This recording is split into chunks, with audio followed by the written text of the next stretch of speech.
2, 1. All right, so we're back here again. This is my second time today recording this podcast. This recorder thing, you probably can't see right now because of the view, but this recorder thing, it sucks. Apparently I either have to yell, talk at the top of my lungs, or turn the input volume up to like 5,000 because if I don't talk loud enough, it won't pick up my volume. It also, if there's like a little static noise in the background, that's from this. I don't know how to get rid of it. Apparently you can do like noise reduction in post, but I don't really know how to do that. I could probably figure it out, but yeah, so basically what I did in the episode I recorded before, by the way, welcome to Zero's Gym. I probably should have introduced the show. I might put a little background here where the green screen is, see if I can chroma key it in. Maybe not, though, because this green screen, or this lighting in here is not good. It's just, yeah, we're not. I have my phone on me because I'm going to be, oh yeah, I have Snapchat on right now, but because I'm going to be looking at ESPN stats, because it's part of my new series I'm doing, actually. It's going to be called, I'm going to call it Waiver Winner. Basically what it is I will take people that were in my fantasy league that I do with like my family and friends and stuff. People that were picked up that were like successful in the NFL in the week 1 and week 2, and people that either look to be successful possibly. Nah, we're not gonna do that. We'll do people that were successful, like say someone picked up Philip Lindsay and then he had like that big game. No one did. I picked him up after, so I guess we'll see. But as of right now, no. Okay, so the first one that I want to talk about is James Conner. Where's my ESPN? Oh, I deleted my ESPN app. I gotta go into the app or to the website. So, yeah, I've got this up here actually still. So, we started with a waiver for Dion Lewis actually. That was actually my mom. So when they did the draft, we did the draft that was September 1st. And on that same night, so she ended up drafting CJ Anderson. And you all know how much of a bum CJ Anderson is. So I was like, yeah, he's not going to do too well. So we're going to find you someone that's good. So we told her to pick up Dion Lewis, which was good. He got 16 points week 1 and 4 week 2. I don't expect him to get any less than 4, but I don't expect him to get less than Derrick Henry either. Derrick Henry's not very useful, and Dion Lewis is like a god at receiving. So I would just generally assume that it's not a bad pick. I wouldn't rate it an A. If anything, I'd say I'd give it a C. Not too bad. And then James Conner getting added on the 9th, which was, I think it was literally Sunday, the day. Actually, it was almost a half an hour before the game started. My friend Dalton had Le'Veon Bell on his team, and he was waiting for the longest time for Le'Veon Bell to be listed as out. So then when he did get listed as out, he put him on our IR because in our league, when you have a guy in IR that's out, you can put him on the IR. I think that's how ESPN does it in general. But when he's out, you can put him on IR. So we put him on IR, or he put him on IR, and he went and picked up James Conner. Now, man, James Conner had 30 points week 1 and 13 week 2. Like, that's nuts. And, you know, props to him for catching that because, man, that was good. Otherwise, you know, Jets defense, nothing big. I picked up AP. He didn't do anything last week. Jared Cook, that was probably, I think he used that for a trade, so kind of pointless. Kenny Stills, he had a good week 1, busted week 2 entirely. And then we got Tevin Coleman was a good one, but he was used for trade bait as well. But he did get put in a starting lineup the week after, that like last week when I think he had like 19 points or something. I don't remember. He had quite a bit. Eric Ebron, he ended up getting traded to in our league. He was also put on the bench, and he had a good game. So TJ Yeldon, the guy that picked up TJ Yeldon had Leonard Fournette. So it's kind of a thing in our league. Like, you know, the guy that has the top back, he gets hurt, pick up the backup. Well, in this league, actually, the guy that had Dalvin Cook didn't get Latavius Murray because his son picked him up. So, yeah, that kind of sucks. But, I mean, you snooze, you lose, I guess. I don't know. And then I picked up not Deshaun Jackson, Philip Lindsay. I expect him to be good. My dad picked up Ryan Fitzpatrick. That's a steal. Yeah, that's going to be good. Everyone's doubting Fitzpatrick. I think Fitzpatrick, it's going to be good. I don't see it stopping here anytime soon. And then I kind of swapped tight ends here. I picked up Jesse James and I dropped Evan Engram. Reason being, Evan Engram sucks. Like, he was supposed to be this godly tight end he's not done anything. But he's compared to like you got guys like Jesse James and Will Dissly and who are the other people like? Names. George Kittle. Like these guys I've never heard of before that are just like completely destroyed. I've heard of Jesse James, but Will Dissly and George Kittle? Like, what do you mean? What do you mean? And then I picked up John Brown. And then I had a quarterback issue. So I didn't want Jimmy Garoppolo on my team because I'm going to be honest with you, he's kind of garbage. So I dropped him and I picked up Ryan Tannehill because Tannehill's been playing really good and I'm a Dolphins fan. Well, then I pick up Tannehill and I look and he has a bye week the same week as Tom Brady, and Tom Brady's my other quarterback. So I had to go and I had to pick up a quarterback that didn't have a bye week or a bye on like week 11 or whatever. So I went out and I picked up the Red Rocket himself, Andy Dalton. That dude's a beast. So a lot of confidence in Andy Dalton here. If you guys are going to pick up any quarterback, I would say pick up Andy Dalton. Don't pick up Ryan Tannehill. Yeah, that was nuts. We're going to wait here for a second. I'm going to re-download the ESPN Fantasy app. So basically the thing I wanted to look at was like the guys that I have, and like what we're going to do is I'm going to do like, it's going to be kind of like a 2-in-1 video. I'm going to talk about the people in my league who have been picked up, who have been waiver winners, and I want to talk about people who you should pick up. I want to name top 3 people from each position who you should pick up in your leagues. And I'm going to tell you like the reason why and like, you know, all that sort of thing. One of them that I'm going to go with is Andy Dalton, who I picked up. He's available. He's actually only 27.6% owned. So he's available. He's out there. Andy Dalton is very underrated. He threw 4 touchdowns last game against Baltimore, and he threw 2 of them against Indianapolis week 1. He should have thrown more against Indy, but, you know, their run defense was bad. That was good enough. He only has 1 pick, though. So he has, I don't know how many complete passes because it won't show me, but he's doing good. Andy Dalton I have full faith in Andy Dalton, and I think a really great quarterback to pick up. An under-the-radar quarterback that I'd say, I'm going to give him the honorable mention, would be Joe Flacco. Reason being, Joe Flacco is consistent, but at the same time, if you're playing in one of those leagues that gives you hard negatives for fumbling and interceptions, I wouldn't take him. Last week against Cincinnati, Joe Flacco threw for 376 yards. He had 2 touchdowns, but he had 2 picks and he fumbled once. So that kind of really screws with you there. But if you're playing in a standard league like I am, I go in for Joe Flacco because, you know, him and John Brown have been connecting like crazy lately. So I'd definitely go for it. Otherwise, a lot of these quarterbacks that are left in my league are kind of garbage. But some of them that are generally out there on the waiver wire that you would not expect that I've seen are guys like Jared Goff could possibly be out there. He's only owned in 62.2% of leagues, so he's definitely out there on some waiver wires. You know, I feel like a hypocrite for saying this, but I'm all in on Baker Mayfield. Baker Mayfield currently, I don't know why, but he has a negative 0.7% owned percentage in fantasy football. Baker Mayfield single-handedly led this team to victory on Thursday. You might not think so, but he did.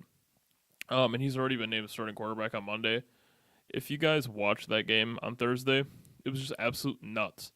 Like, Baker Mayfield came in and, you know, I don't know if any of you have ever played sports, but if you've ever played sports and, like, in Baker Mayfield's position, this isn't the, like, same thing, obviously, but, like, I was someone who didn't play often. Like, I would get in and like it would be kind of awesome. Like, when I'd get in, I'd be pumped. So, you know, like, you're sitting on the bench all game or whatever, and then you finally get in and, you know, it's like this huge freaking like feeling, like you get all these nerves and adrenaline rushing, and, you know, like once you get that feeling, you just feel like you're unstoppable. Unfortunately for me, it was in basketball and I sucked, so it didn't work the same. But Baker Mayfield is quite an athlete, and I give him props for being able to step up to the plate like that and just completely obliterate everyone. The next waiver wire pickup, I'm going to go with Ryan Fitzpatrick. He might not be out there in your league. He is one of the highest owned percentage quarterbacks out there right now. 84.9% owned percentage, which is gained by 54.4%. And that's absolutely insane for a guy like Fitz, but you guys can't go wrong on a guy who has 89 points in 2 weeks, 8 touchdowns, 400 yards both games. The guy's nuts. And what I've found interesting too, as I've been looking here, is Jameis Winston is losing own percentage. So, man, it's tough. He's just falling apart. And if Jameis Winston comes back and he takes the starting spot from Ryan Fitzpatrick, don't get rid of Ryan Fitzpatrick. Keep him on your bench because I don't see Jameis Winston playing as a starter for a long time. He just doesn't have the capability to be a starter like you would assume. Next person that could probably be available on your waiver wire is not him, Latavius Murray. Latavius Murray has an own percentage of 60.5%. Recently it's up to 19.6 because Dalvin Cook is injured. And last year when Latavius Murray was in Minnesota and Dalvin Cook went down, I actually had Murray on my team last year when Dalvin Cook went down, and he was good. And, he had his sporadic games, but when him and McKinnon were in the backfield sharing the ball together, nothing got really done. It was all McKinnon. Murray didn't really get a chance to boom, so he's got it this year. I don't think that... Who's the other guy back there? I have not a clue. Whoever he is, he's not going to do anything with Murray, so I think he'll be fine. Another guy who I would consider picking up is Giovanni Bernard. Giovanni Bernard's probably going to be playing for maybe one more week. I don't think that Mixon will be out for another 2 weeks. Reason being, he said that he feels like he'll be back pretty soon. So, don't pick up Mark Walton or Thomas Rawls. Reason being, Mark Walton sucks and Thomas Rawls is washed up. If you're going to go for a Bengals running back, pick up Giovanni Bernard, or if anything, don't pick one up at all. Wow, I just realized I went off like way too many running backs. No, we had Latavius Murray. We had, so I have another one that I'm going to go with. Okay. The next one being, he's picked in a lot of leagues. I'm going to go with the guy Philip Lindsay. So, I don't know if I'm overriding this hype train here of Philip Lindsay, but I have him in this league. He's got an own percentage of 78.8, which has gone up 17.7 percent in the recent. I don't know if that goes up a week or what it is, but Philip Lindsay's like the equivalent to, I'd say, somebody like oh man, I really feel like this is controversial, but I'm kind of going to compare Philip Lindsay's eruption to Colin Kaepernick's eruption when he had to come in for Alex Smith. That year when Alex Smith went out and Colin Kaepernick had to come in, it was nuts. Like it's like the same thing as Ryan Fitzpatrick almost too. These guys that aren't used to starting, they come out and Ryan Fitzpatrick I guess is probably used to starting, but he's just never been that good. And then they come out and they blow up. So I don't see Philip Lindsay declining anytime soon, simply because he's just too good, I feel like, and yeah, it's definitely nuts. The next guy that I would say to go pick up is Kenny Golladay. Kenny Golladay is available in my league because nobody has any faith in a Detroit Lions receiver. I have Marvin Jones Jr. on my team, on my bench, because he sucks. He's a garbage. If any of you like Marvin Jones, and here's the thing. Marvin Jones Jr. was the guy that I loved last year. I loved having him on my team. He played really good. Like, he was the one guy I wanted to draft this year. Drafted him, he did terrible. But Kenny Galladay's owned in 81.1% of leagues. He just got 13.8 gain in his ownership. I don't know. The thing with Kenny Golladay, though, that people are really confused about is where he sits in the rankings. This week they're saying to start Golden Tate, but they're not saying to sit Golladay or Jones.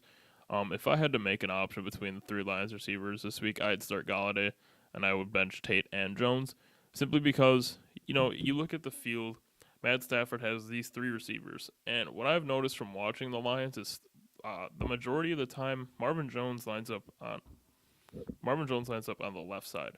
And I don't know how tall Marvin Jones is, if he's 6'3" or 6'5", but he's a pretty tall dude. So Matt Stafford will throw the ball to him, and generally he likes to get him in those one-on-one situations where he can kind of jump and elevate and get over the guy like Calvin Johnson used to do. But he never throws the ball good enough, and he always tries to do it when he's in the outside end of the end zone, and it never works. But with guys like Kenny Golladay and Golden Tate, they're like super quick, and they just run slant routes most of the time. Otherwise, they'll catch him downfield. But like, he just throws them because he has such a easier target percentage with throwing to those guys. And Marvin Jones has dropped a lot of balls this year too. Don't get me wrong, I've seen it. So definitely go for Kenny Golladay if you have the option. The next guy that I would say that I would go for is that's a rough one. I would say Deshaun Jackson. Deshaun Jackson is owned in 84% of leagues. 25.4% gain. If you already have Deshaun Jackson on your team, start him. Do not sit him. Reason being, Deshaun Jackson's really good.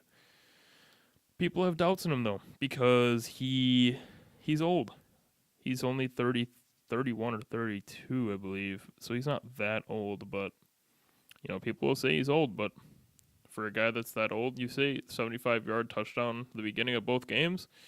It's an interesting correlation. And the next guy I've got is kind of a dark horse in my eyes. Geronimo Allison, receiver for the Green Bay Packers. Geronimo's about 6'3", 6'4". So he's got that Donald Driver type thing. Well, actually, I don't think Donald Driver was very tall. Forget I said that. He's kind of like Jimmy Graham in the way that he can elevate for catches and stuff, but he's quick as hell too. I don't know if you guys remember. I think it was week 1. Yeah, it was week 1 when they played Chicago. When Aaron Rodgers got hurt and he came back in, one of his touchdowns was to Geronimo in the end zone on the right side. He just threw it down there. Geronimo actually caught it in the back end of the end zone. And like, this guy he's out there for a lot of catches. He had 6 receptions week 2 and 5 week 1. So he's getting the ball. He's getting a lot of targets. And he's only owned in 33% of leagues. So if you have the option to get a receiver and you need one, I would go for Geronimo Allison. I'm only going to do 2 tight ends because I don't see them as that valuable this year. For now, I'm going to say stay away from Gronk. He had one good game, and I had him on my team last year. I know how Gronk is. I don't trust him. The one receiver that I would really target would be Travis Kelce. The reason being is Pat Mahomes is a monster. Travis Kelce only had one good game as well. But he's, like I said, he's a monster. He's always there, and it's absolutely nuts, like how crazy, like he just play, and it's I don't know. But the next tight end, the last one, is Eric Ebron. Eric Ebron went from playing with Matthew Stafford in Detroit to playing with Andrew Luck in Indianapolis, and this dude is pretty good. He's got a touchdown both weeks, 11 points week 1, 8 points week 2, and this is standard scoring, by the way. He's owned in 46% of leagues with a 10.5% ownage gain. He is, I don't know, I really don't. Oh, and apparently Jack Doyle's got an injured hip, so go out there and pick up Eric Ebron at any cost. Pick up Eric Ebron. And then next we are going to go to a defense. I don't really know which defenses are mostly available in leagues. I know the Bengals are. The Bengals have a 7.9 ownage percent, are owned in 7.9% of teams. I would definitely go for the Bengals. Reason being, their defense is bad and good. They're actually the 5th ranked defense in fantasy with an average of 18 points per game. And their kicker is pretty good. Randy Bullock, I believe, is their kicker. Dude's a beast. He's not bad. And I would definitely pounce on that. Picking him up, the next defense that I would say to go out and pick up is the Dolphins defense. They're actually my secondary defense right now. They were my primary, but I'm playing Chicago this week, so the Dolphins are the 4th ranked defense above Cincinnati, and they're owned at 21.8% of league, so a significant boost from Cincinnati, and they're going up 5.6%. So the Dolphins defense could be a hot commodity. I would go grab them as soon as you can. And the next defense that I would definitely take a look at getting, if you can, is the Browns defense. Now, they're owned in 55% of leagues, so they might not be out there in your league, but if they are, go snag them. Obviously, put a waiver in for them because you're not going to be able to grab them in most leagues. But they got their new kicker now, Greg Joseph. He's looking pretty good. He got, how many points did he get? I'm faking. He got 8 points. So, 8 points better than Zane Gonzalez, the guy who just completely screwed himself over. Other than that, that's about it. Defense kicker, same thing. And I think my camera just died. Either that or it's turning off. So this is where we're going to end the podcast. Thank you guys for listening to an episode of Zero's Gym. I really appreciate it. And I will be back, who knows when, probably sometime this week, maybe even tomorrow. But yeah, thank you for watching and listening, and peace out.